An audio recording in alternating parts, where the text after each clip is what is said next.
This is what I've got. I've got electrical 10. You got fundamentals 10? Engine performance 9. I've got engine performance 11. Fundamentals 10. That's what we're doing today. Fundamentals 10 is what we're doing today. Electrical 11. And that's just the one test that we're going to do today is fundamentals test 10 from chapters 23 to 25. Fundamentals test 10 is what you need to dig up.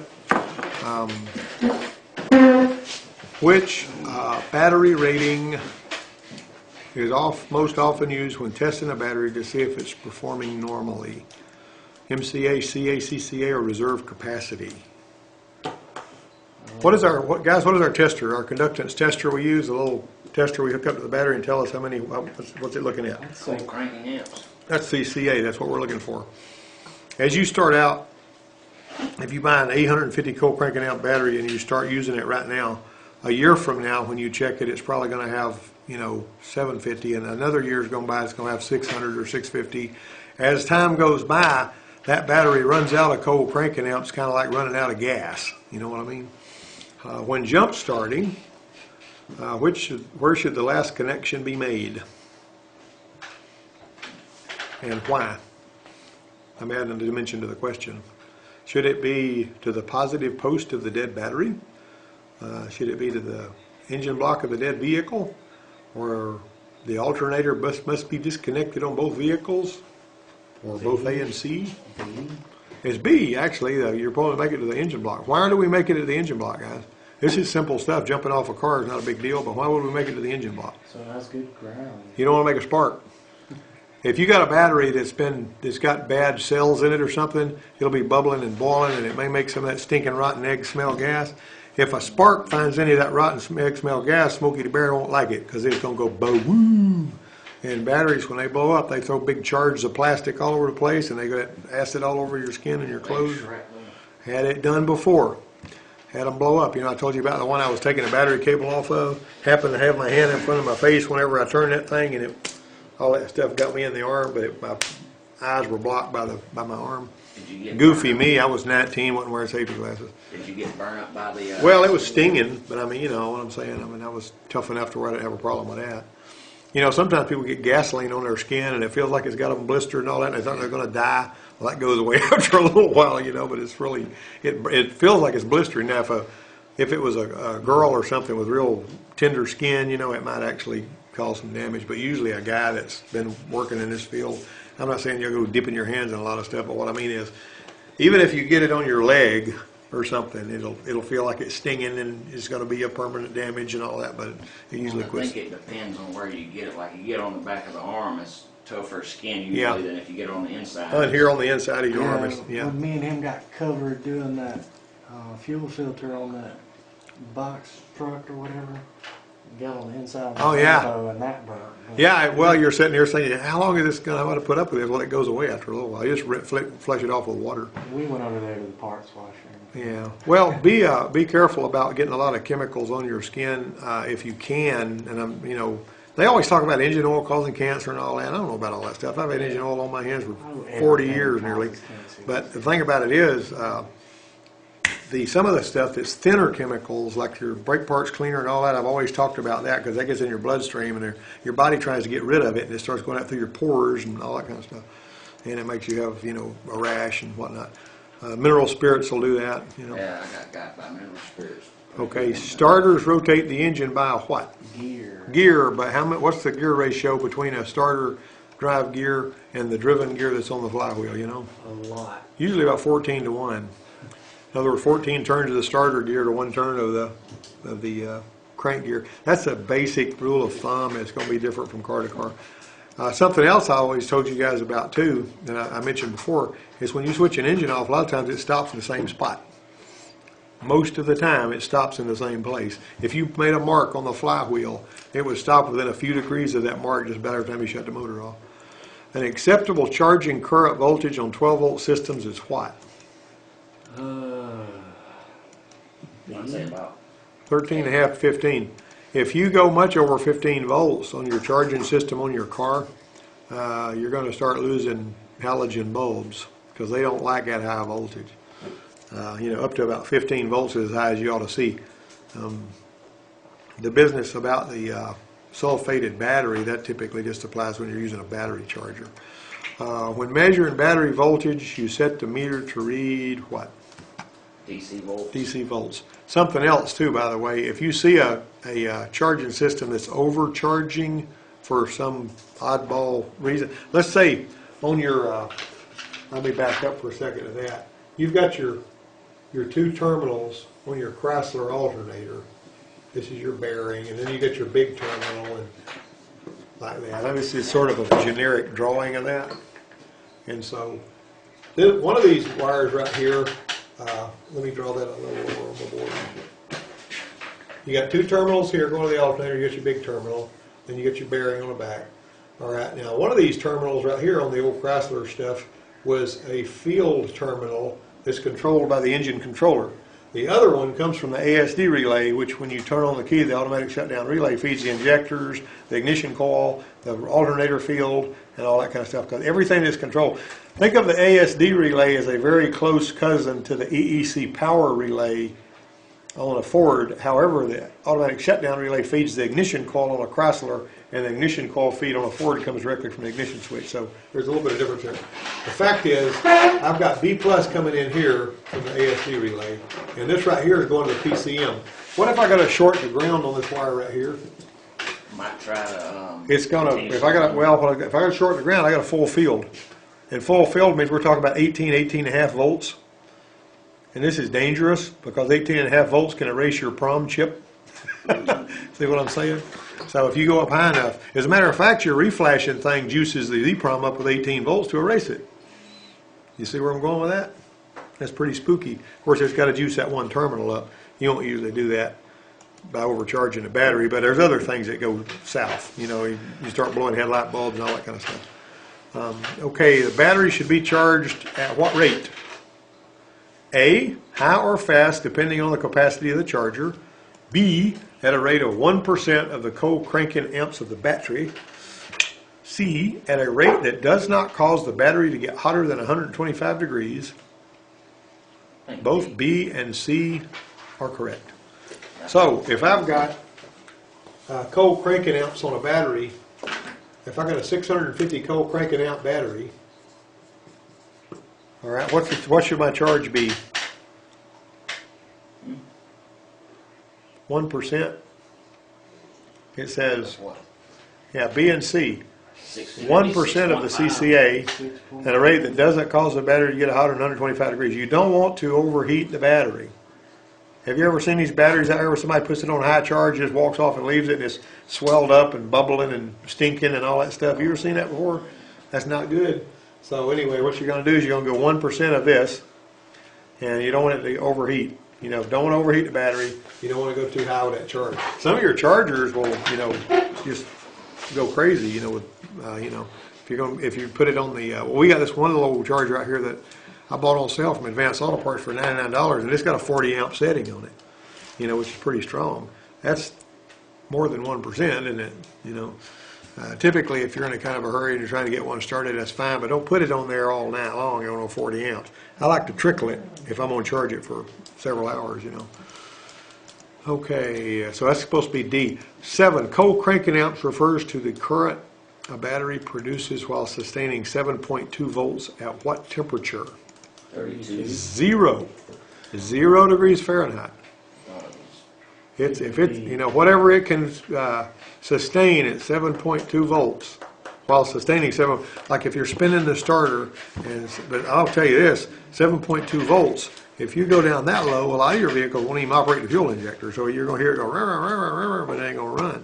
So always factor that in, guys. If you're trying to do a no-start and it's chilly weather, and you're looking, why is it that it takes more to spin the engine over when it's really cold? Because there's more resistance. Yeah, there's more actually. Well, whenever you've got a really cold battery, it doesn't like to work. I will tell you this, the batteries in hybrid vehicles like to stay cool. The batteries in a car, you know, you don't want to get them really too hot, but too cold is bad too, you know. So the colder it goes, the less likely it is. Furthermore, what else you got going on? You got oil in the crankcase, it's real thick. Yeah. And it's like molasses, you know what I mean? You ever drag a screwdriver through something like that? Now, what do they do to combat that, say, up north or like Alaska or something. Ah, good question. Have you ever noticed the little neon that we've got out here has got an electric cord hanging out of the grill? Looks like you plug it into an extension cord. That's a block heater. And all these diesels, you know, they got that. So what you do is before you go in the house at night when everything's blistering cold, you know, and blizzard blowing outside, you plug that son of a gun into house current and you leave it plugged in all night long. And it's got a little water heater element in there where one of those expansion plugs, you pull a freeze plug out and you put that little, that's what we used to do.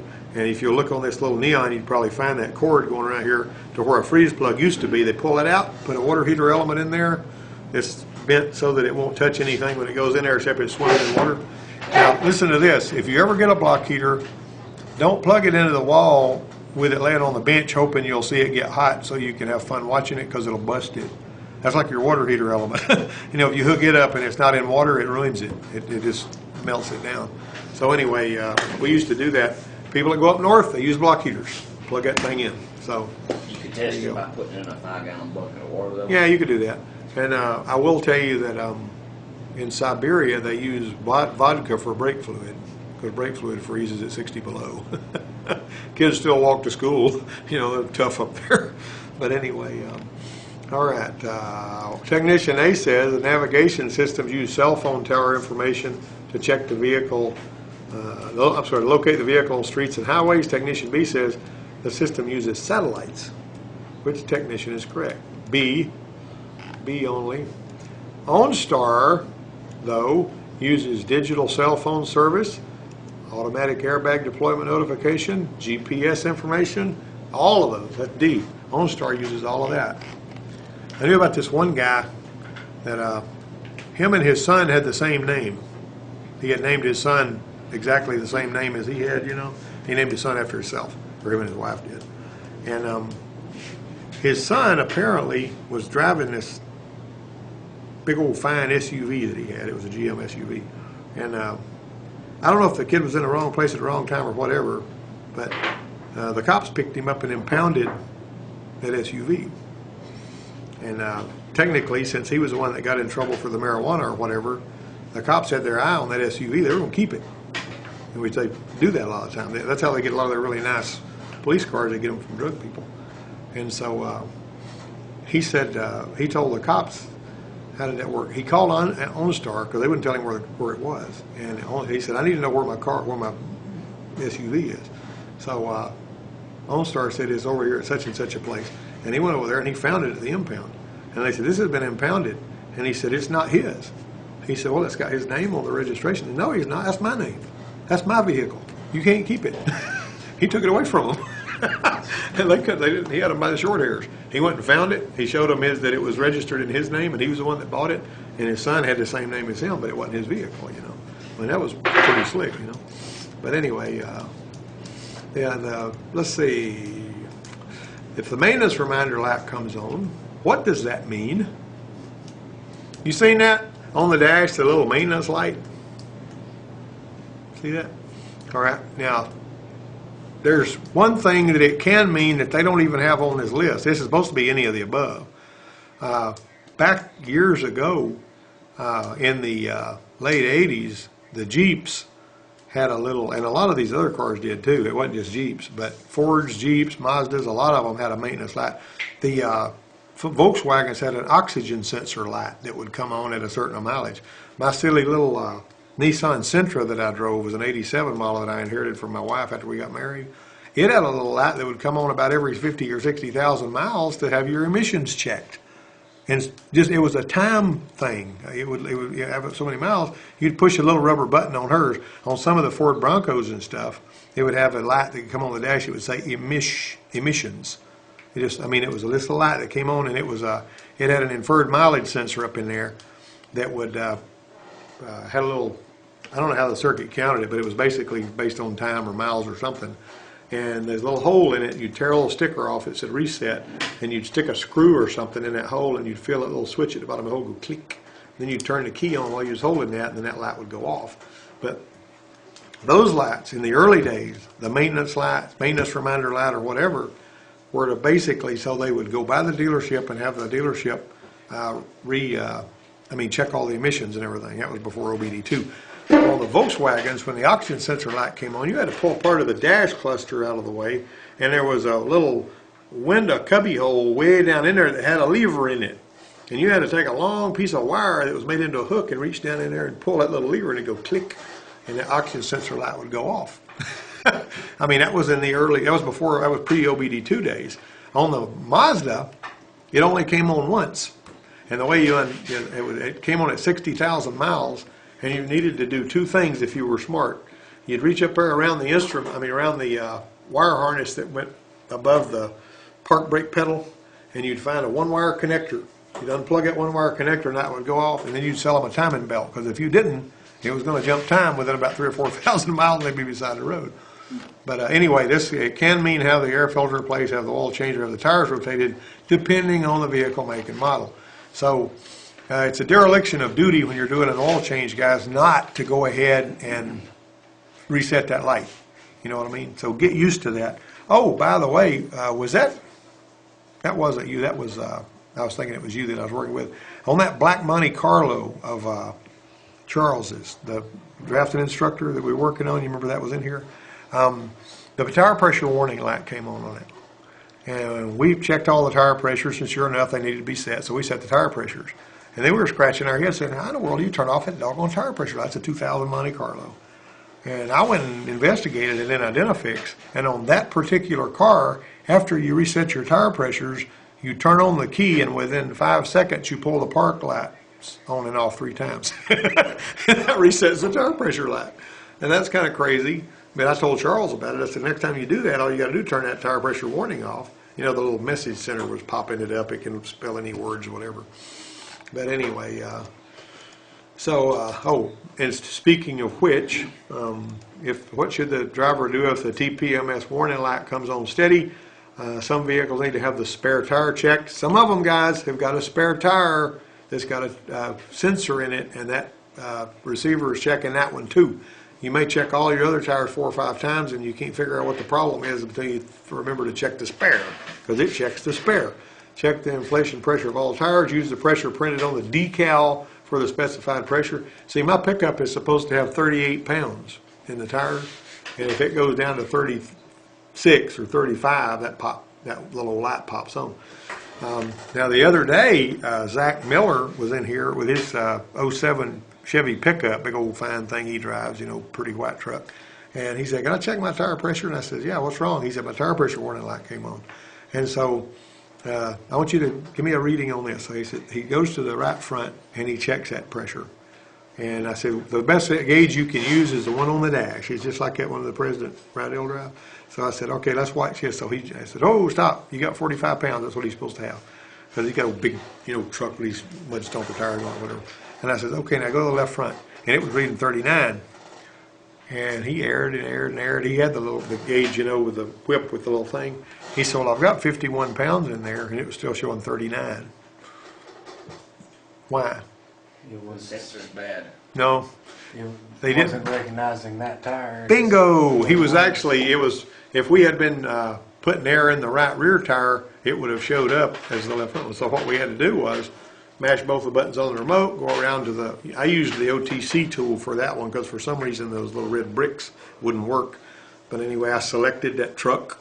On that one you actually go and you select the vehicle in question, and it's like almost like a scan tool.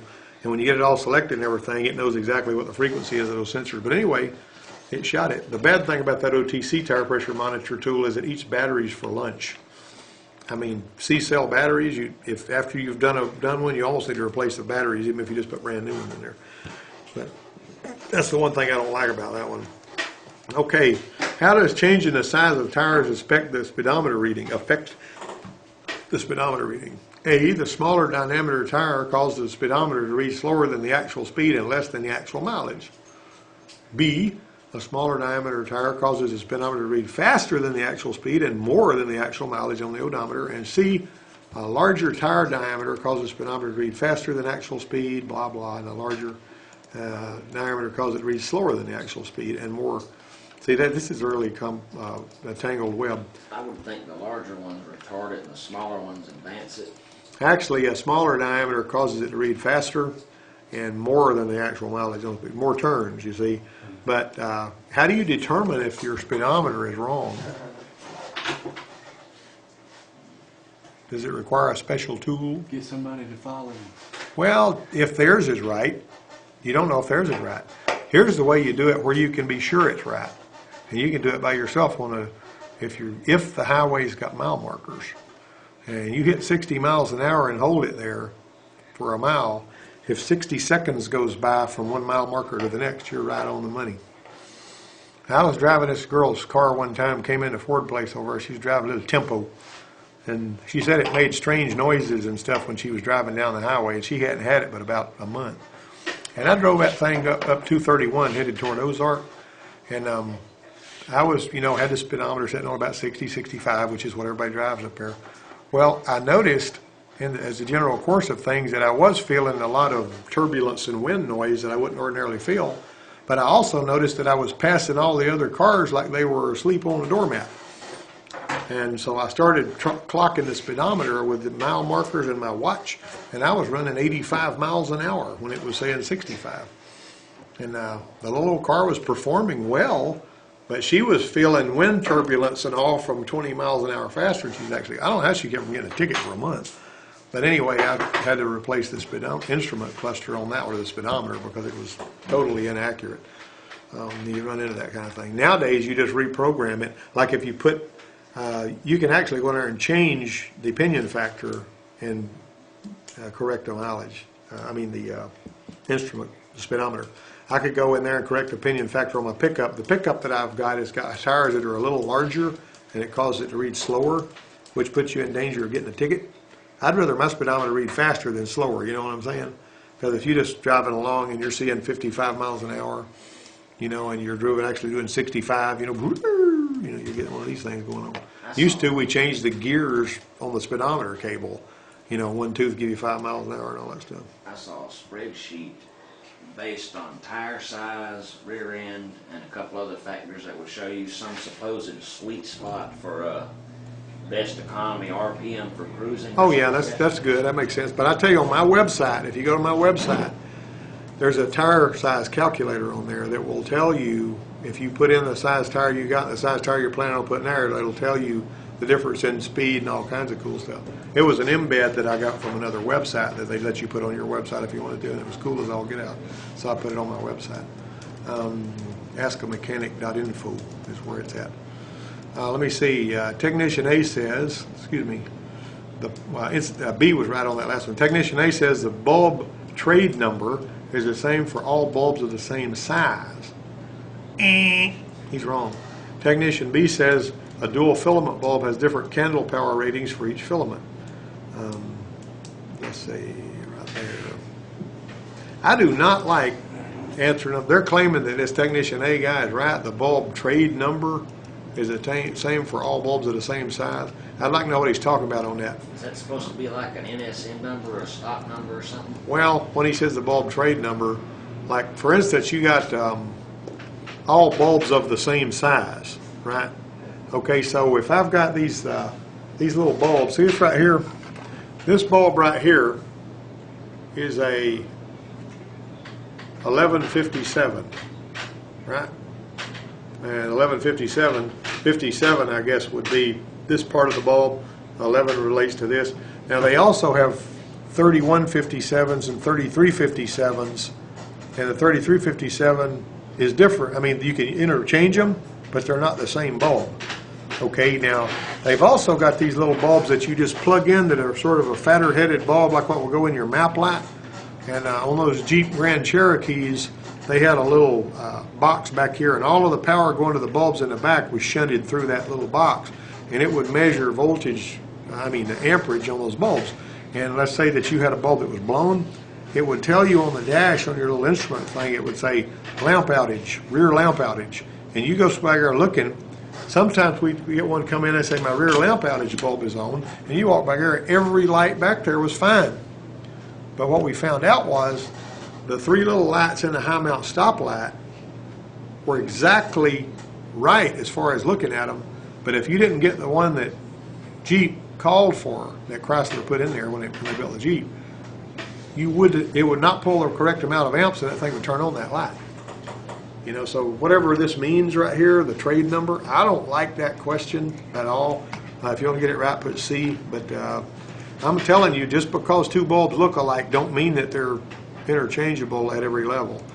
You know, particularly if you've got that lamp outage stuff going on I was talking about. Those things would burn the same bright even if you put the wrong bulbs in it. But it would throw you for a loop trying to fix a stupid lamp outage problem almost. The letters NA in a bulb trade number mean what? Natural amber. What type of headlight is blue? You seen blue headlights? Halogen. High intensity discharge, which is HID, xenon. All right. Technician replaced an 1157 NA with an 1157A. What's the most likely result? It's a different shade of amber.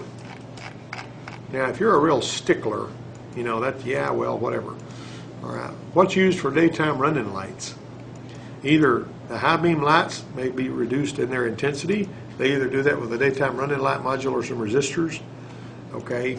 B, separate daytime running lights. They do that too. What can you think of that uses that? Separate daytime running lights. Come on, guys, don't play dumb with me. You know the Chevy pickups that we work on? It's a separate light. And the driver of the vehicle has no control over whether those lights are on or not.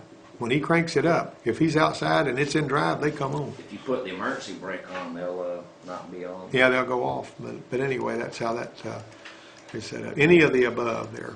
Parking lights are sometimes used for it. And did you know in daytime running lights in Canada are the law? I think every vehicle, if I read that right, every vehicle in Canada has to have daytime running lights by their law. A defective brake switch could cause what? Prevent proper operation of the ABS brakes, the cruise control, the shift interlock. What is the shift interlock? But you have to push on some cars, got that little shifter in the... No, that's when you got to mash the brake to put it in gear. Yeah. That's a shift interlock. That's what I'm talking about. Well, you don't have to mash a button, but, I mean, you do have to mash a button, but the shift interlock basically keeps you from... You remember I told you that story about back in those Audi 5000s that would, people would put them in reverse and they'd run away? That's why that's like that. And we had to retrofit a bunch of Jeeps with shift interlock cables. When I push my brake on my car, I can hear a click, and then I can... There you go. You're in the shift interlock. I will tell you that on your car, if it's like Sonia's Impala, every time you move that gear selector, those wires on that little shift interlock solenoid, which is mounted on that one, is mounted on the, it moves with the shifter, and it'll keep doing that. And on hers, one day, whenever she did it, it broke the wires, and all of a sudden she couldn't take it out apart. Now there's a button down in there you can mash, but you've got to rip the console apart to get to it. It's not something that she can do. You know, but there's a little button that's made for override on that. Reach down in there and shove that button. Now, if I had one of those cars and I was concerned about that, I would bore me a little hole in the side of that console in exactly the right spot so I could reach something in there and push that button and take it out of gear. But I mean, I wasn't going to do that to hers. What we did was we put had to replace the connector and some wires on hers. Okay, technician replaced one of the high-intensity discharge headlights due to debris damage. Which is the most likely result? The headlight color will be different, and that tends to tick the customers off, you know. They may want to both replace them in pairs, but if you put one in there and say, hey, they're different colors now, I say, well, we'll have to change the other one.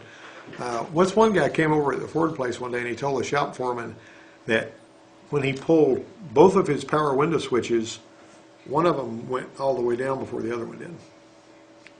And he didn't like that. He wanted that fixed. He wanted to go down at the same speed. People are strange, you know. If my windows go down and up, I'm not that bothered by which one beats the other one to the bottom. But he told the guy, he said, wait a minute, what if we work on the slower one and now it's faster than the other one? Are we going to have to work on the other one to get it, you know, so that, you know how much trouble it is to synchronize that? Okay, here's something else that's weird. We had on Bobby's got this really nice Toyota Avalon, you know, that he drives every now and then, about maintenance man Bobby. All right, I can't remember what we did. We had a battery cable off for some reason or another. I think that's what it was. And the automatic No, the sunroof wouldn't work after we got through working on it. He said, I can't open my sunroof. And now we're going to kill our camera.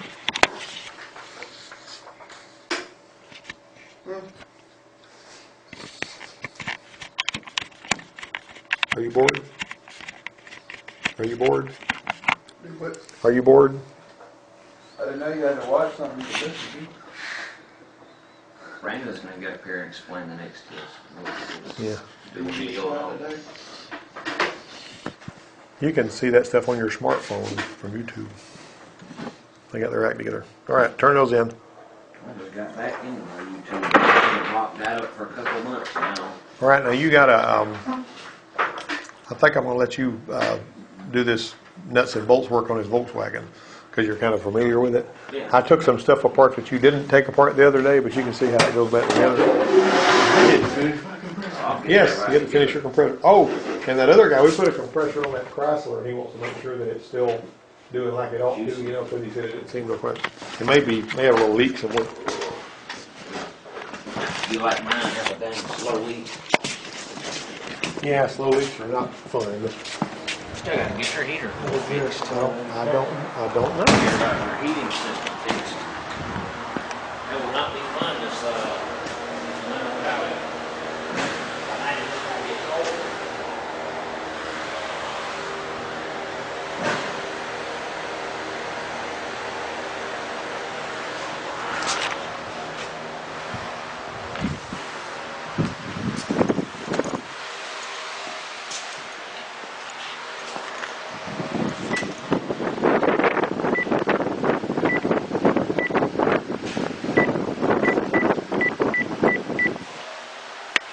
Hey, back that truck out there and sit there with it in drive. Let's see if the daytime running light works.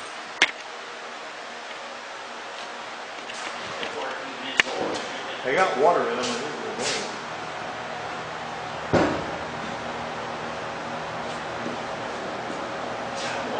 Hey, it is, brother. Let me come over there and check out.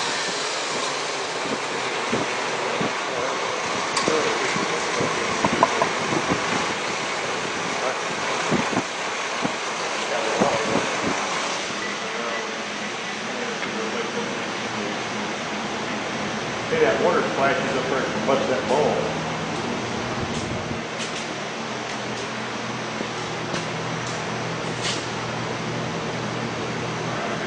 Put it in drive.